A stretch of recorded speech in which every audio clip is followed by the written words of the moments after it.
Starbucks blonde roast with 2% milk. Black tie, and it's an iced coffee that has a little bit of chicory, which is a spice, and has some condensed milk, so it adds a little bit of sugar to it. A medium vanilla latte. 2 shots of espresso, 1 pump of white mocha with a packet of honey, whipped cream on top, and a pump of mint, peppermint, on ice.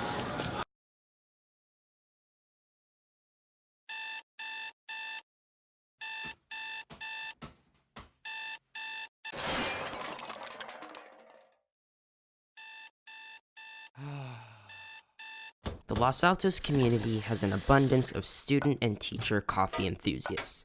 The variety of coffee shops in downtown Los Altos and Mountain View not only provide a quiet workspace, but draw people towards spending their money excessively on coffee due to their proximity to the school. I used to work at the Starbucks in Castro, and in that one we will see students every day getting like a cup of coffee before they go to school or after they went to school. They'll be getting coffee here. Coffee is very accessible, it tastes good, and also you can add different flavors to it. I guess it's just something that like I've learned from my parents, especially. They grew up drinking coffee, so I grew up drinking coffee. I've kind of grown to be pretty dependent, and it was like not my intention, because at first I kind of just drank it as a drink because it tasted good, and that's the problem with all like these Starbucks, like these sweet drinks.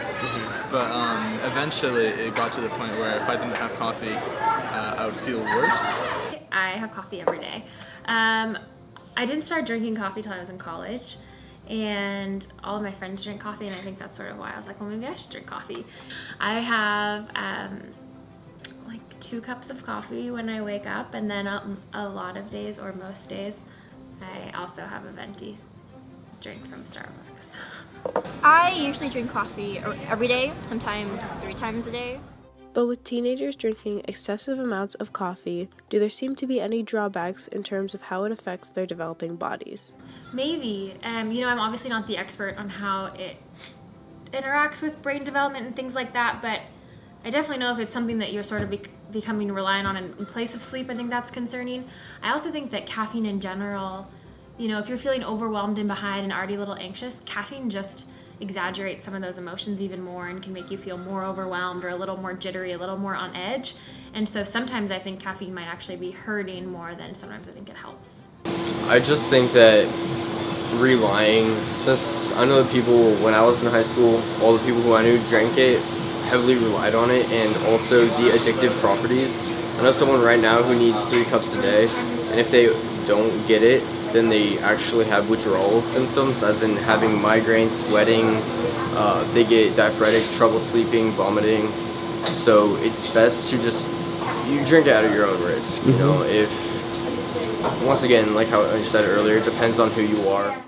Although many students use coffee to stay awake, the lack of sleep provided by the combination of caffeine and lots of homework can have serious consequences.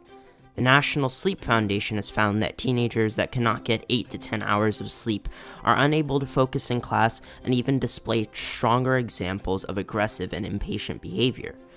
When students are forced to stay awake and resort to coffee, many experience migraines when they don't drink it for a day. So why is it that students sacrifice their sleep for a cup of coffee? And more importantly, is there any way for students to balance a productive and healthy lifestyle without the need for caffeine and coffee? I remember sometimes in like my 6th to 7th periods, I would have I would not be able to function. I would fall asleep sometimes. After the caffeine is gone, what's left is just you're really tired. Being a student, you're put in these situations where it's sleep or good grades, and when that happens, you normally choose good grades and you have no sleep for the next day. It feels like I need coffee, but sometimes I guess you can say you get too much sugar, if that's the thing, and because of that, you're not able to function, not able to eat or drink water or things like that. I aim for about 8 hours of sleep when it's a really tough night, maybe towards 7, but weekends I'll catch up, get 9 to 10. Do you drink coffee? No, I don't, because it's not something I do, and I'm able to function without it, and I don't want to become dependent on it. What are some tips you have besides caffeine to like stay awake and get through like work? First, like really reassess whether you need to stay up that late for your homework and see where you can not necessarily cut corners, but like be more efficient with your homework and try to get that extra hour of sleep. If you really need it, then maybe just start trying coffee, maybe try tea. I know I had like black tea the other day and that kind of helps, but just try to take it slow and don't think, oh my gosh, I'm super tired, I need coffee now and I need it in like large amounts. Be as productive as possible with the time you have right now.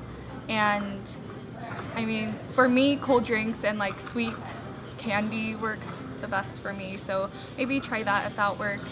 But sometimes you're going to have to sacrifice some of your work for some sleep.